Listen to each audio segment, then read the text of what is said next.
All right. What's going on? I.S.U.P.K. Fayetteville, Sunday night. We're going to do a quick hour real quick. Shalom, Yahweh Shortah. Shalom, Yahweh Shema, Tabashim Yashah. To all the brothers and all the sisters. Tonight, we're just going to go over some quick things. Nothing too crazy. But, yeah, I hope this mic. Hold on, let me check this mic real quick.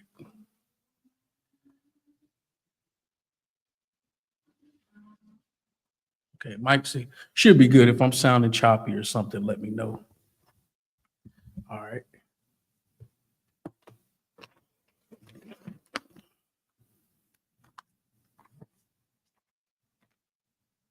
First, we're going to get into a little bit of Matthew 10 and 28. We want to talk about the Most High. The Most High don't change. Christ don't change. And what we should do is we should be the same way. Meaning, what we should do is follow what the Lord say to do what God say to do, and don't veer off from that. A lot of us coming up, growing up, Shalom, to have y'all up in here. Okay.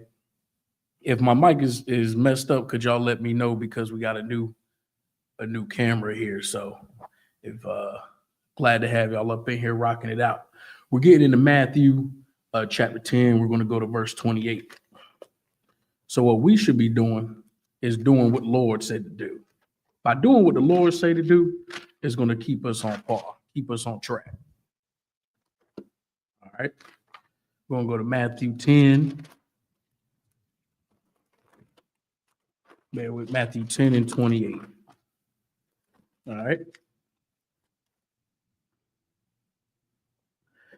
So Matthew chapter 10, verse 28 says, "And fear not them which kill the body, but are not able to kill the soul, but rather fear him which is able to destroy both soul and body in hell." This is one of the scriptures that was brought out to me early on. I haven't been in the truth that long. 10 years ain't long. So coming in, the men over me taught this scripture right here on how to have courage and bravery going to camp, how to have courage and bravery teaching the scriptures. Everybody's not going to like what you have to say. In fact, you're going to be hated for a lot of the things you bring out, because you're going against Christianity. You're going against the religion that people grew up their whole life in. When you start bringing the truth out of the Bible, majority of people do not like it. They don't want to hear about following rules and following laws of God. They don't want to hear about Christ being a black man. They don't want to hear about, what the disciples did. They don't want to hear about Old and New Testament. They don't want to hear about none of that. Most people are going to hate what you have to say. Coming into the truth, I thought this was and I still believe it, but at that time, I thought if whoever heard this, how could you not love it? How could you not hear this and want to get down with it? How could you not hear that Christ is a black man and not roll with it? How could you hear, okay, we got to do what God say to do, and you don't do it? How could you not want to be a part of that?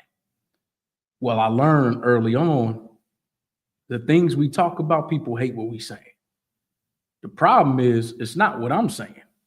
It's not what the brother next to me is saying. It's what the Bible says. So when we bring out information and knowledge according to this Bible, people are going to hate what you have to say, and they might want to fight you. They might want to take your life. They might, whatever it may be. So when we can understand that and see, you know what, this is something we got to stand for and fight for and teach, and don't cower away from it. Don't run from it. And to 100% stand on the truth, no matter what. Stand on the truth.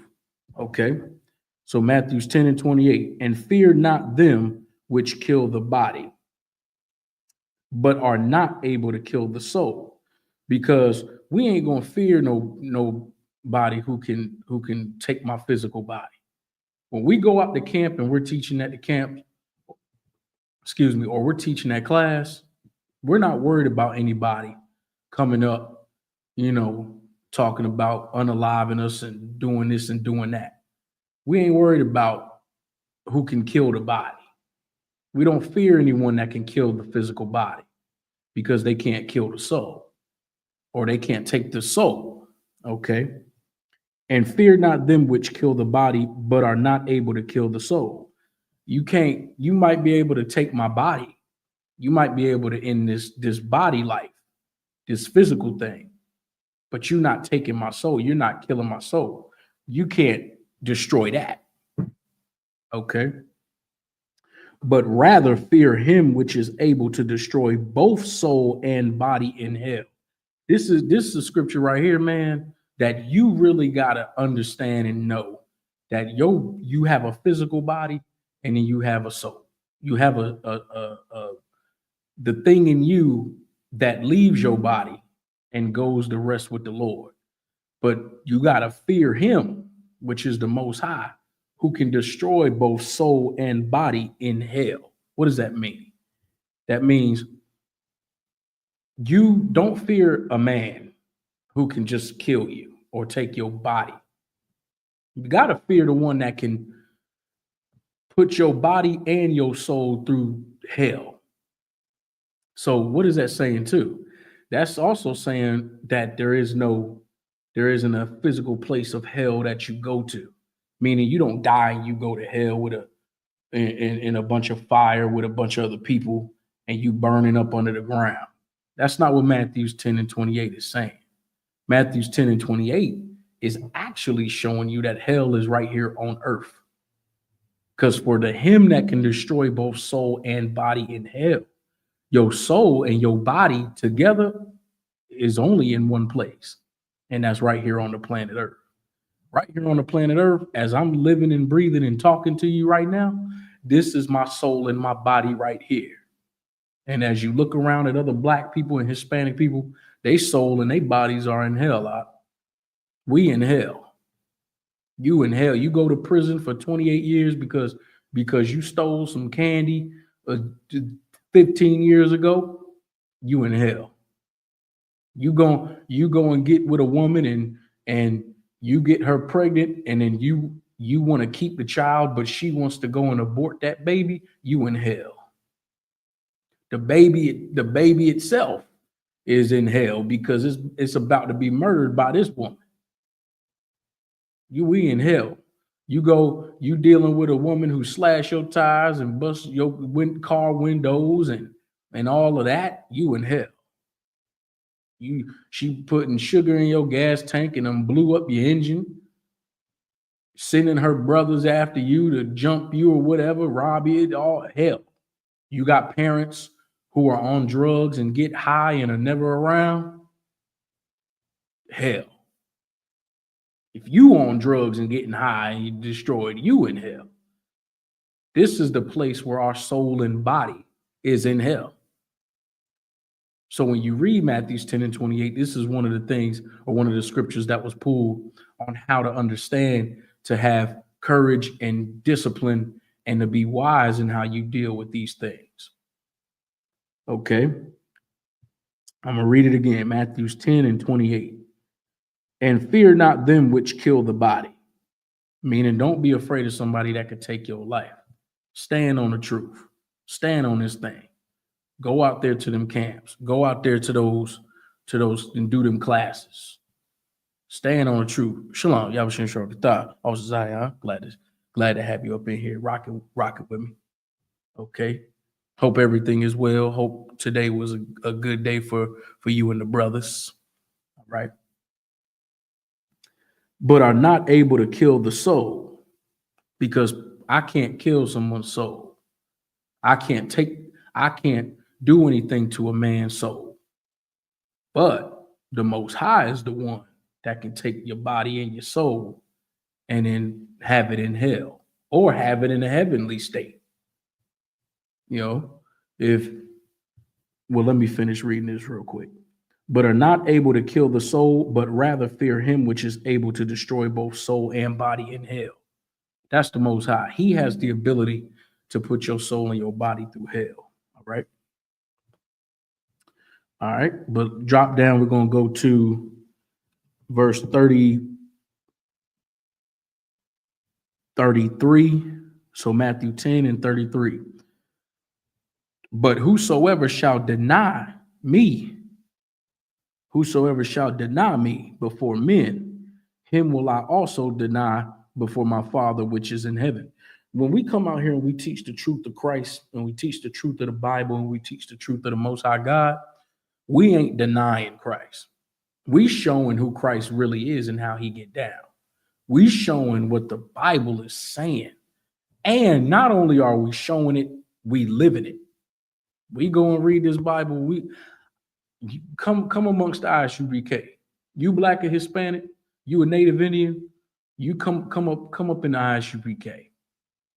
and you're gonna see. You're gonna see how the brotherhood work and how it get down. You're gonna see at the Passover how beautiful the Passover is. You're gonna see how beautiful and how amazing these brothers and sisters and children are. You'll see. You may not ever even seen this brother or sister before, but because this brother or this sister is standing up under the banner, standing up under the same house that you are in the U.P.K, you will see and know and live brotherhood and sisterhood. I'm telling you, I haven't, me personally, brotherhood and sisterhood has been amazing beyond belief in the I.S.U.P.K. Beyond what you will ever get in the world, beyond what you'll ever get in any sorority or fraternity or anything like that, because we're not denying Christ to men. We're showing how Christ would be if he were here with us today. If Christ was rolling with us on earth today, it'll be the strict, disciplined, glorious, honorable men of the U.P.K. It just is nothing like being in here. And that's not I'm not getting paid to say this. I'm not getting anything for just telling the truth or being honest. That's just what we supposed to do. You should be honest and tell the truth. So when it says, but whosoever shall deny me before men, him will I also deny before my Father which is in heaven. This is what Christianity does. They deny Christ before men. Christianity and Islam and all these different religions and people who claim or think they know Yahawashi Christ, they're denying him before men.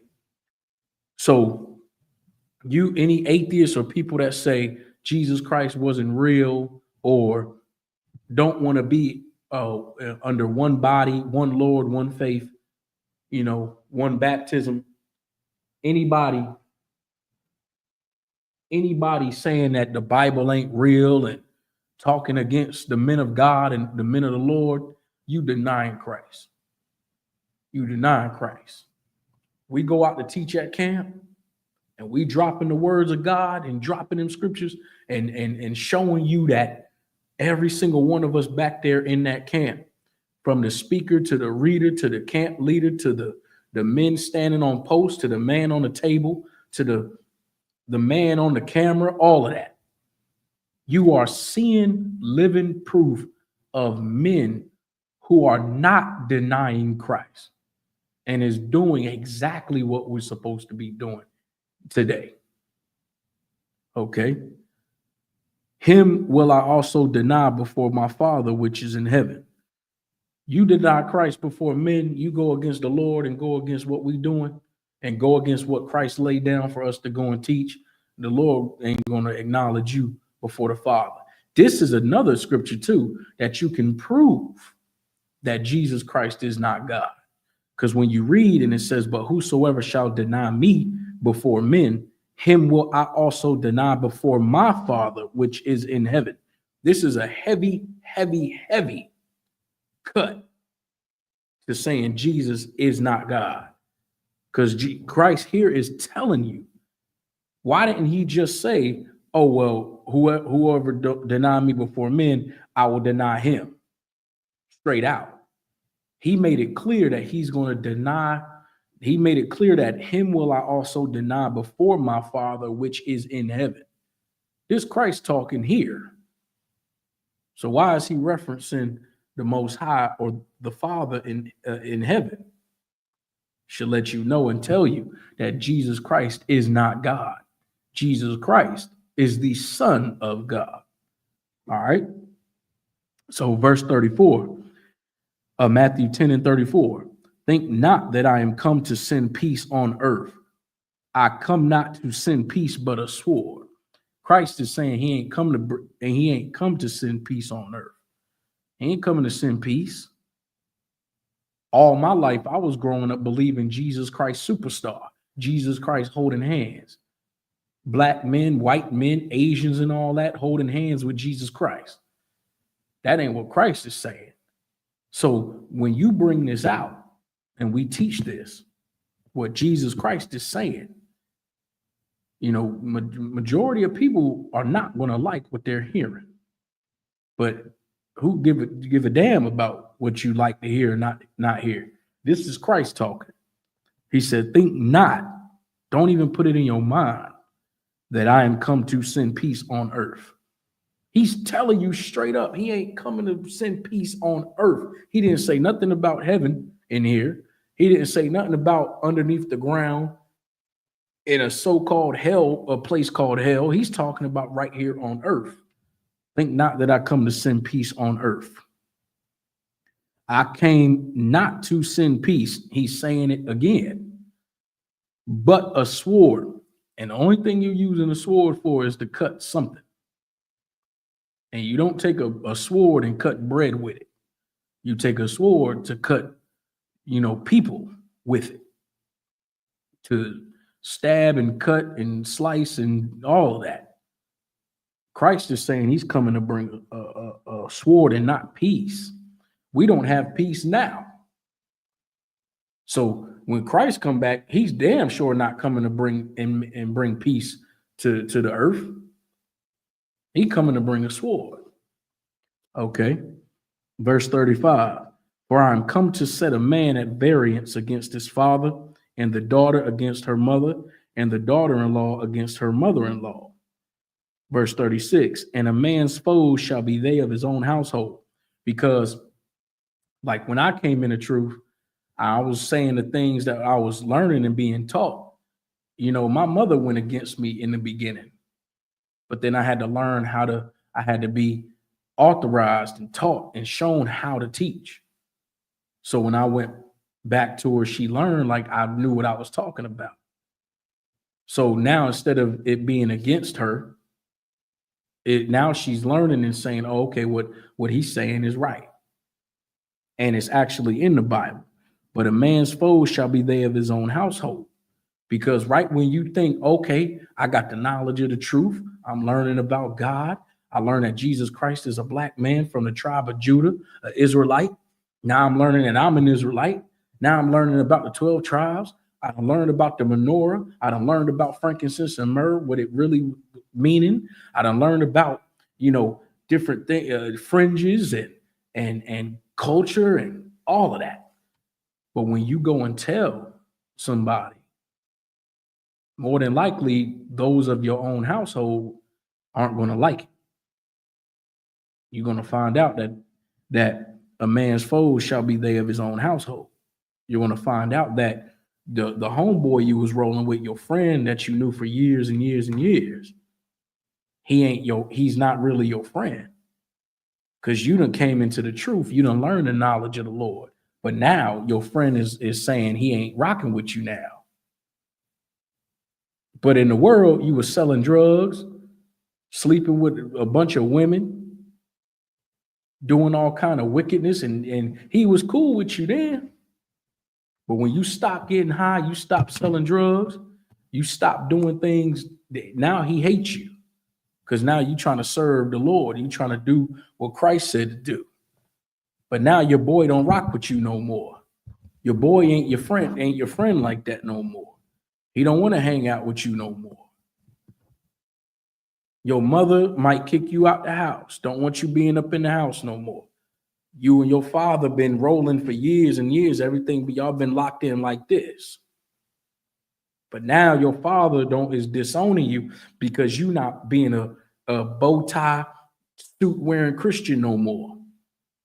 You not in Islam no more. You don't want to put on the kufi with the dress and bang your head on the ground 10 times a day and talk about Allah and all that. You talking about the Bible and you talking about Christ and the Most High and 12 tribes. Those going to be the enemies of your household. But fortunately, you learn coming into the UPK, you get family in here. You get new fathers and new brothers and new sisters and new mothers. Okay. I got 2 or 3 mothers. And my mother now, my actual mother, I'm thankful to say she is rolling with what this is saying. But where back in the beginning, she went with it, but now she understands and she with it. But I'm saying there's women that came out of the world and came into this truth who was like a mother to me also. And they in here. Brothers that come out the world, they like father figures to me. You know what I'm saying? I got brothers who come in, we like brothers. You know, we in this truth together. Okay. So let me see. Okay, Matthews 10:37. He that loveth father or mother more than me is not worthy of me. And he that loveth son or daughter more than me is not worthy of me. What is this talking about? Because being that a man's foes shall be they of his own household. Christ is also going into who you got to let go if they ain't with it, and who can roll, who can stay. Meaning this. You come into the knowledge of the truth. You put the pork, shrimp, crab, and lobster away. You put that down. You stop smoking weed. You stop smoking cigarettes. You stop celebrating holidays. Your mother or your father might be mad at you, might call you crazy, call you weird, say that you're not part of the family no more, might kick you out the house or write you out the will. Okay, you might have a son or a daughter who your son might grow up and he's 18, 19, but he's a homosexual. And you trying to tell him, hey, you can't do that, son. And he's going to do it anyway. You might have a daughter that you tell your daughter, you need to stop dating them white boys and leave them alone. She might disobey. She might want to keep dating white boys and Asian boys and all of them. But if you choose to go against Christ and you want to ain't no sweat co-op, man, come on, go. It's all too wild. It's all too wild.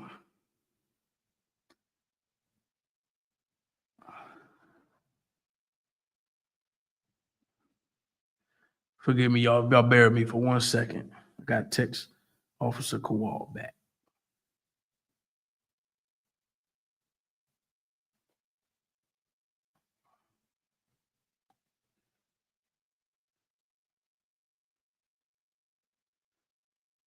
All right. But it's saying in 37, when you read Matthew 10:37, he that loveth father or mother more than me is not worthy of me.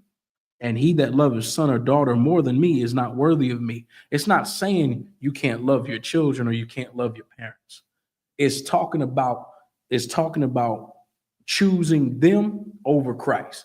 If I have let's say I have a son. If I have a son, right? And we got camp on Saturday.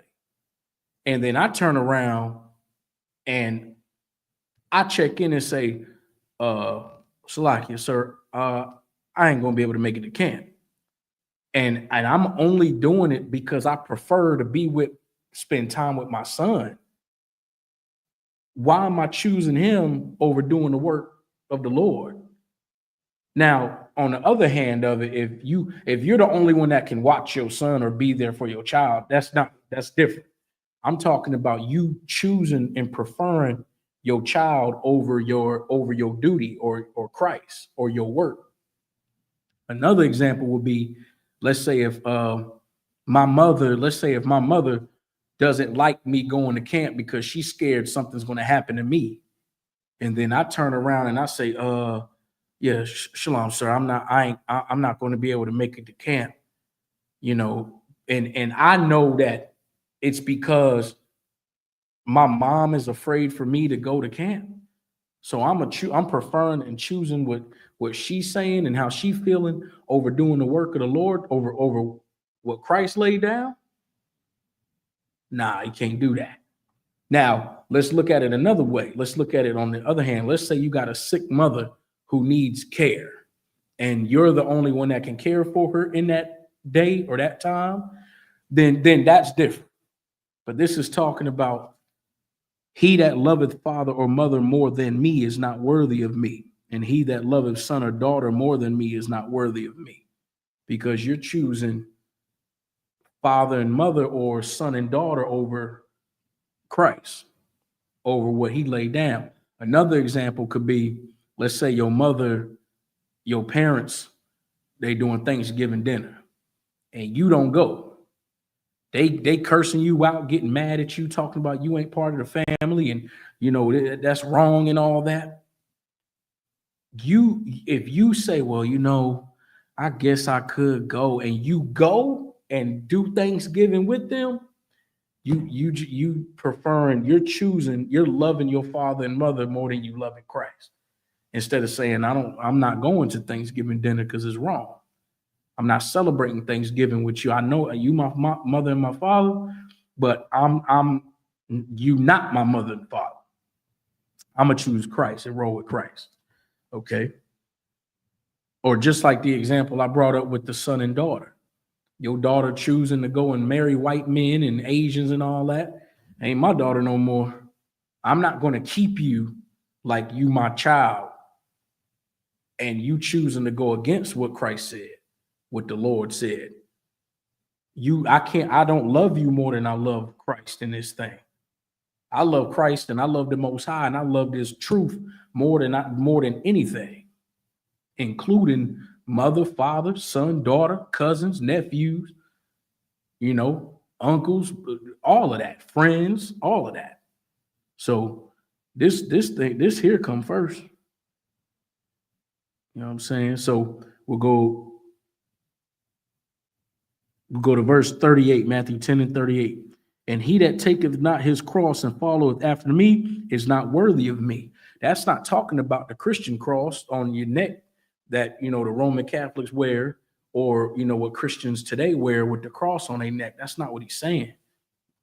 The cross is like your arms, taking up your cross, your allegiance, your allegiance with Christ, taking up your, you know, you're with him.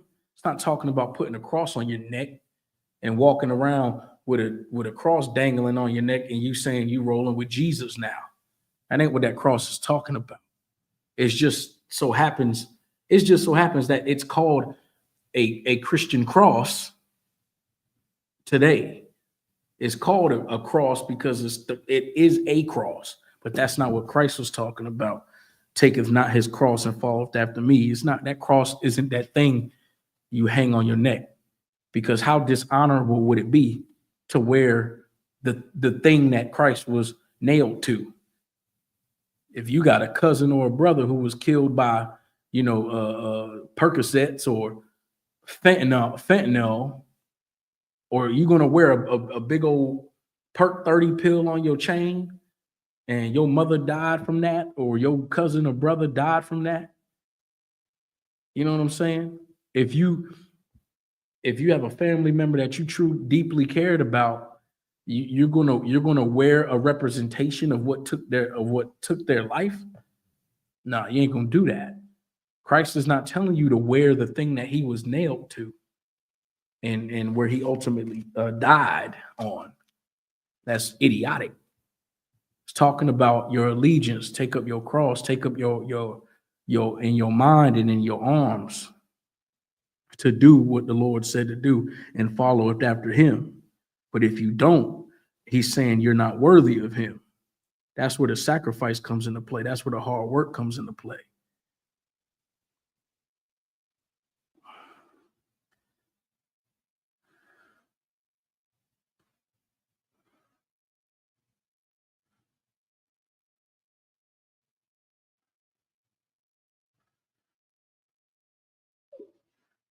Okay. So maybe bear with me. All right. So verse 39, Matthew 10 and 39. He that findeth his life shall lose it, and he that loseth his life for my sake shall find it. So what is this saying?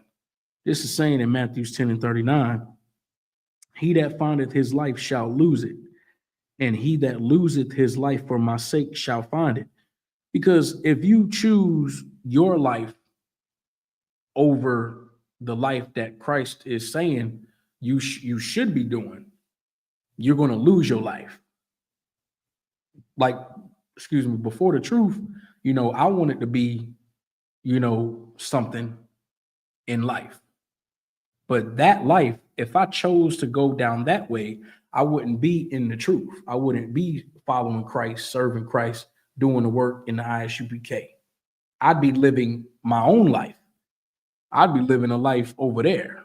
I'd be living a life completely different than the life I'm living now by following Christ. I'd be a whole different person. But because I chose, when it says, and he that loseth his life for my sake shall find it, because I gave up what I wanted my life to be, I found life by following Christ. I gave the life I wanted to live, I gave that up. And for Christ's sake, and I found life. Okay. So when you give up, like for example, you have some people that want to go in the army and they want to go special forces or something. They want to go in the army and do 20 years and, be Rambo or something. They want to go be, go live that life. But a lot of brothers gave that life up and decided to get out of the military and came to serve Christ. So they gave that life up and they found life by serving Christ, by being in the I.S.U.P.K. But had they gone forward with the life they wanted to live, they would have died in that. They would not have had life. So because they turned away from the life they wanted to live, they found life with Christ. A lot of rappers and people who want to be rappers and superstars and all that, they wanted to go be rappers and superstars and go live that kind of life, but they turned away from that and came into the UPK, and now they have this life, and they have found life by turning away from what would have been death. All right. Let's see. We only got about 15, 20 minutes left. All right. Let's see. Let me just drop down real quick. Let me see where we're at with it.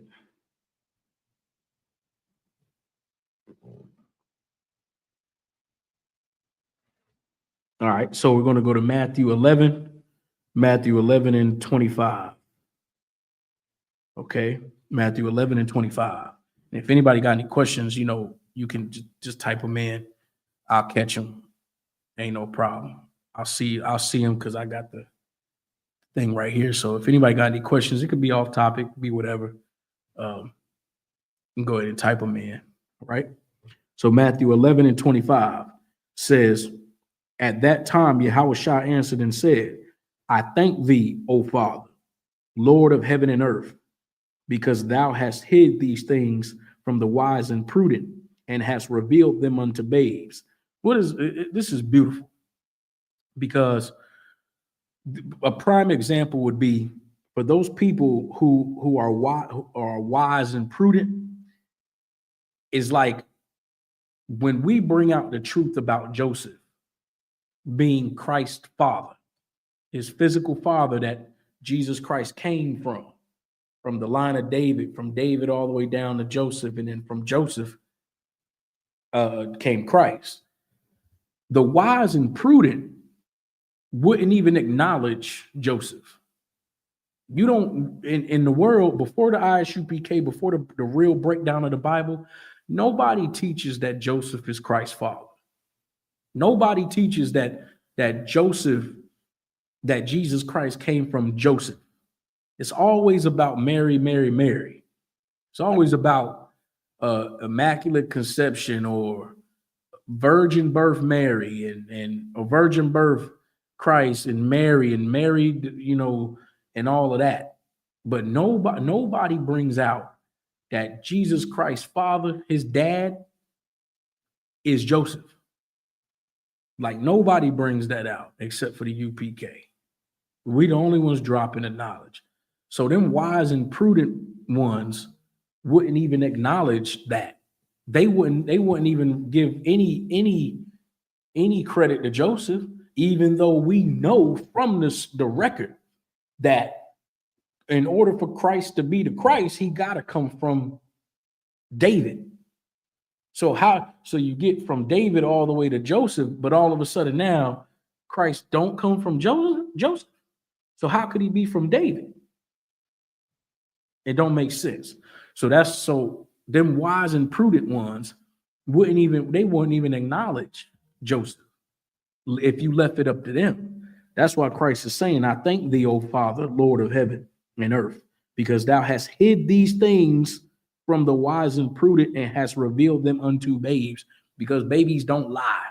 Babes will take this knowledge and information and take it, learn it, process it, understand it, and give it to the people. Give it to the children of Israel so we could be good to go. Okay? Oh, bear with me, y'all.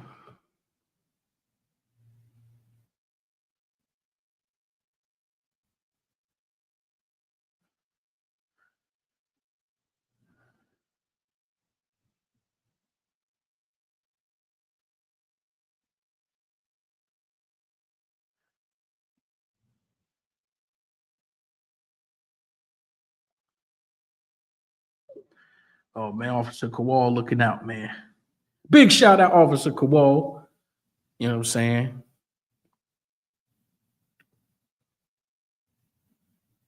All right. So and forgive me, y'all, I had to multitask. But that's why it says, because thou hast hid these things from the wise and prudent and hast revealed them unto babes. Verse 26, even so, Father, for so it seemed good in thy sight. Verse 27, all things are delivered unto me of my Father, and no man knoweth the Son but the Father, neither knoweth any man the Father, save the Son, and he to whomsoever the Son will reveal him. Let me see. Here we go. Here we go. So drop down to verse 29. Verse 29, take my yoke upon you and learn of me, for I am meek and lowly in heart, and ye shall find rest unto your souls. Verse 30, for my yoke is easy and my burden is light. Was so dope, was so gangster about YAHANNA. He ain't talking soft. When you read this right here, this is some gangster stuff right here. This ain't no soft talking, man. This right here was the hard, like this right here, gangster talk. Like this is when he says, take my yoke upon you and learn of me, for I am meek and lowly in heart, and ye shall find rest unto your souls. For my yoke is easy and my burden is light. When you come into the truth and you serve the Most High and you follow Christ and you getting these orders and you going, just let me paint the picture for you. You go to camp on Saturday, you out there for 8 or 9 hours. You standing up the whole time. You might sit down for a few minutes, but all in all, you're standing up. Then you got to teach and battle people. Then you got to look out for anybody and be on guard at all times in case somebody wants to fight. You don't know who's going to want to fight or do something.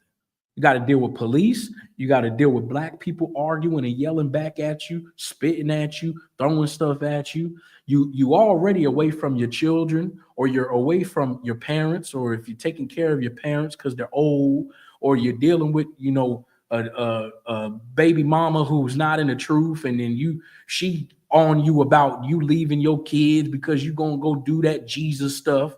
You at camp all day. You might be sweating and it's hot. You might be freezing cold, but you out there trying to teach the word of the Lord. Then you wrap it up and make it through that. Then you get orders to go do something from your leadership. Then you got to go through Hebrew Academy the next day, working out, getting worked out and all that. Then you got to go to your come out of there, get some rest, go to your slave on Monday. Now you worked all day, but you got to come teach Monday night. You get orders because Passover coming up. You got to do extra work. You got to report for this council. You got to be there for that council. You getting checked because you messed up and forgot to do this. You got to check in on a certain time. You got to pay the tithes. You got to pay the rent. You got to do this. That is burdening. And I didn't even get to Tuesday. So you got all this going on in your life. What's so gangster about what Christ is saying? Of course it's a burden. Of course it's a lot. Of course you got this to deal with and that to deal with, this person and that person to call, this person to write down. You got to pay this money to do this. We got to go to court because the police done wrote whatever such and such. So we got to go to court over there. We got to go out of the city because everything, it's a lot. But Christ is saying, for my yoke is easy and my burden is light. He's saying it like, yeah, it's a lot, but it's light. It's light work. We still gonna keep getting it in. We still gonna go to camps. We still gonna teach. We still gonna follow orders. We're still gonna do and give orders too. Correction, cleaning up, making sure our garments are fly, making sure the Hebrew language is being taught, making sure the brothers and sisters got what they need, Passover accommodations and everything's taken care of. You coming through on a high holy day, sis, you're good. Brother, you're good. Checking in with leadership checking in on us. For my yoke is easy and my burden is light. But it was a lot. But he's saying it in like the gangster's way. You know, my burden is light. But think about everything he had to go through in the time he was alive and then dying for us. And then, anytime I think things are getting difficult or it's becoming a lot, I always read this right here. I think it is scripture right here, 29 and 30, where he says, take my yoke upon you and learn of me, for I am meek and lowly in heart, and ye shall find rest unto your souls. I'm probably not the only one, but I'm gonna give a prime example. Sometimes we get the word to go to camp the day of. We don't know if we're going to camp. Saturday morning, we get that, we wait. Officers, what are we doing? Zion, we going? Waiting for the word. Now, we done got up early. We done made our babysitting arrangements. We done, put things in order to go to camp. We don't know if we're going to get orders to go out of the city. We don't know if we're going to get orders to go to another state. But in that moment, two things are going to happen. Generally, two things are going to happen. One, you're just going to chill and wait. Or two, Satan's coming and them demons. Satan coming with them demons is like, man, why we waiting, man? Man, I ain't even trying to really go to camp today, man. That's demons. Man, I should have called out this week, man. You know what I'm saying? Knowing you can go, but the demon is saying, man, I should have called out this week, man. Man, we don't even know if we going to camp, man. All of that is demons. So in all of that going on, we get the word, we're going to camp. We go to camp. It's cold, it's hot, standing up, your feet hurting, all of that. You arguing with somebody, got to tell somebody to back up. They all in your face, you put whatever. All of that's going on. And then after camp's over, do you know, and I got to speak for myself, I'm sure there's other brothers that feel the same way. I find that rest in my soul. I'm satisfied Because even though I knew it was going to be hot or I knew it was going to be cold, I knew I was going to be tired, I knew it was going to be a lot, I knew I didn't get a lot of sleep last night, if any at all. When camp is over and we did our job, it's like the best thing ever. That goes for class, that goes for camps, that goes for taking phone calls at 2 a.m. That goes for driving to Passover, be it in New York or Atlanta. When you complete that and you get through that, your soul out. You got, it's like your soul is rested. You're good and you're satisfied because you did what you were supposed to do. And even though it was heavy, trying to get the money together, trying to travel, gas money, time, your clothes got to be right. Even though all of that's taking place, you're getting this order from this captain, this order from this general, this order from this officer, this order from this captain. When Christ said, "For my yoke is easy and my burden is light," when everything's said and done, light work. And that's how we got to roll with it. Of course, it's going to be heavy, but it's light. Okay. So let me see. We're going to wrap this up in about 10 minutes. Okay. Let me see. We're going to go over to, we're going to go to Matthew's 12. We're going to go to Matthew's 12 and let me see.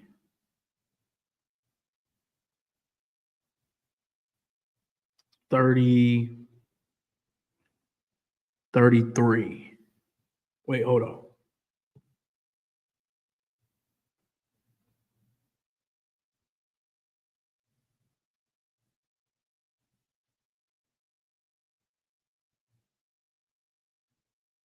Matthew 12. Hold on, bear with me, y'all. I'm trying to find it.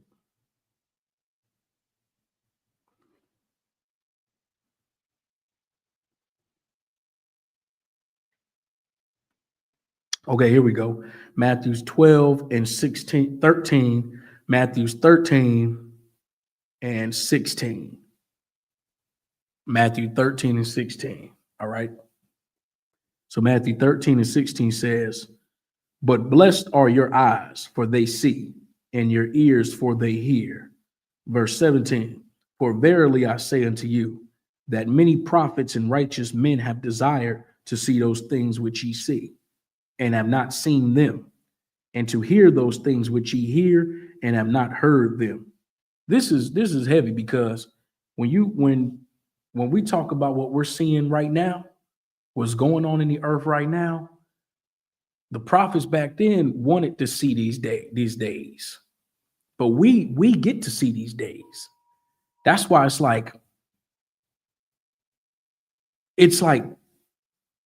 it's amazing to be able to live today. Out of all the times in history, we get to live today. We get to live today and see the prophets building up and coming back in the earth and teaching. We get to see the Third World War. We get to see what was prophesied from those prophets and see it now. We get to see the Black men and Hispanic men coming together and the Native Indian men and women coming together. We get to, and that's why I thank the Most High for the grace and mercy, because for all of us in this truth to come together and to be so like this under what this Bible is saying, like to see this thing, to live it, nothing but the grace and mercy of the Lord. Okay. And now we get to, Lord allow, in our lifetime, we'll see Christ crack the sky. But we got to keep pushing and pushing. Okay. So drop down to verse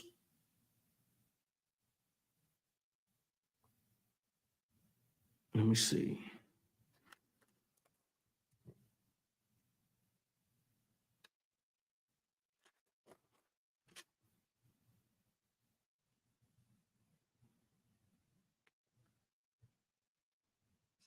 Hold up, bear with me.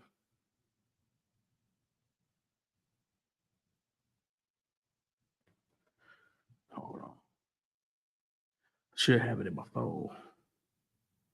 We got a few more minutes. If anybody got any questions, y'all ask whatever you want to. Oh, wrong thing. Okay, we're going to go to Matthew 7 and 13. Matthew 7 and 13. All right. So Matthew chapter 7, verse 13 says, enter ye in at the straight gate, for wide is the gate, and broad is the way that leadeth to destruction, and many there be which go in thereat. Because, verse 14, because straight is the gate and narrow is the way which leadeth unto life, and few there be that find it. This is important to what we're saying and what we're teaching. Enter ye at the straight gate. Straight gate is don't get high, don't sell drugs, do not eat pork, shrimp, crab, and lobster.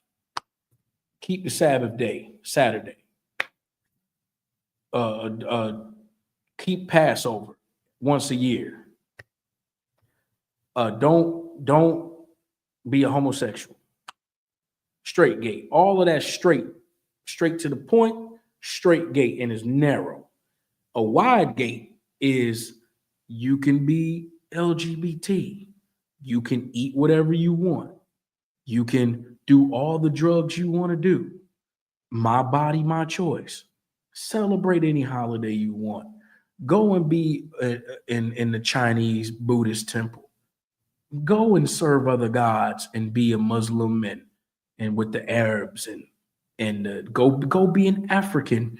Go into Pan-Africanism and all of this. All of that is a wide gate because all of these different things you can do and be a part of, and that's not a straight gate. That's not a narrow gate. It's very difficult for somebody to take all of that and then bring it narrow, because all of this wide gate you're making narrow, this wide walkway you're making narrow, you got to eliminate things on the outside and bring it in. Bringing it in is them laws, statutes, and commandments. So when it says, enter ye in at the straight gate, for wide is the gate and broad is the way that leadeth to destruction, and many there be which go in thereat. It's a lot of people that go the wide way. There's a lot of people that go into the wide gate. They don't want to go in the straight gate, because when Christ said, when he said, and many there be which go in thereat, he also said this. Let me pull it.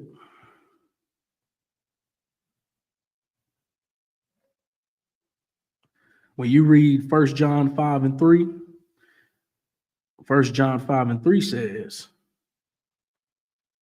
I'm trying to get it up real fast. 1 John 5 and 3 says, for this is the love of God, that we keep his commandments, and his commandments are not grievous. Meaning you can do it. You can do it.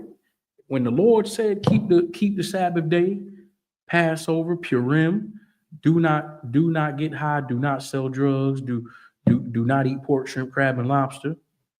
When he's saying these things, a man shouldn't wear clothes that are for women.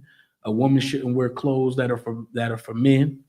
You shouldn't be a homosexual, LGBT, and all that. Don't murder.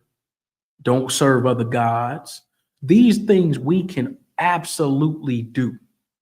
It ain't grievous. You can do them. So here he's saying there's going to be many that go the other way, that go into the wide gate. But in that wide way, that's the way that leadeth to destruction, or that broad way that leadeth to destruction. And many there be which go in thereat. because straight is the gate and narrow is the way, and few there be that find it. Be thankful to the Most High that you found the truth, that you came in and you learning. And if you a sister, you wrapping that your head up. If you a brother, you got your fringes on. You a sister got her fringes on. You serving God, serving and doing the right thing. Take that and put it fully on, because everything else out there is death. Okay. Verse 15, and I'm gonna end right here. Beware of false prophets, which come to you in sheep's clothing, but inwardly they are ravening wolves. Verse 16, ye shall know them by their fruits. Do men gather grapes of thorns or figs of thistles? Verse 17, even so every good tree bringeth forth good fruit, but a corrupt tree bringeth forth evil fruit. Beware of them false prophets, and you can recognize them by who's under them, by who they bear. So when you go to a Christian church or something, and they stealing, talking about you behind your back, sleeping with your woman, molesting your kids, getting high, selling drugs, destroying it, clearly their leader isn't too good. They're not okay. In the UPK, we have a leader named Commanding General YAHANNA, and every conversation I've ever had with him, every picture I took with him, every interaction I had, I believe I can say this. He's never given that I'm the general over you attitude. He's never came off like I'm the leader of this thing. I'm big. Nah, he's always been like my pops, like a father. Be happy to see you. He'd dap me up. We talk. Everything's cool. He had to correct me a few times, but it was like a father. It was 100% like a father, being straight up. And so that leader we got right now, and for all of us in this school, man, Commanding General YAHANNA on that down, hey, clearly this is the home of the truth. The Lord is with the I.S.U.P.K. Know that. Know that. Okay. And with that, I don't see any questions. I'm glad to have y'all rocking here with me. For those that came in, Passover is April 12th, Atlanta, Georgia. Get up with your camp leader in your zone. If you want the location, it's online, I.S.U.P.K.com. Pay your tithes, fight them demons, and win. Okay. Okay, can't stress that enough. All right. Satan's working, the Lord's working. We doing better. We brotherhood, sisterhood. We ain't gonna let Satan win. To hell with that. We're gonna show the Lord that we a nation, and we gonna rock and roll. All right. So tomorrow night, Officer Bonka, y'all will be rocking it out. Monday night class, 7 p.m. to 9 p.m. Check that out. Be there. Get this knowledge. Get this information. We in the last days, man. The flood's coming. That thermonuclear war is on the way. All right. And with that, I say shalom, Israel.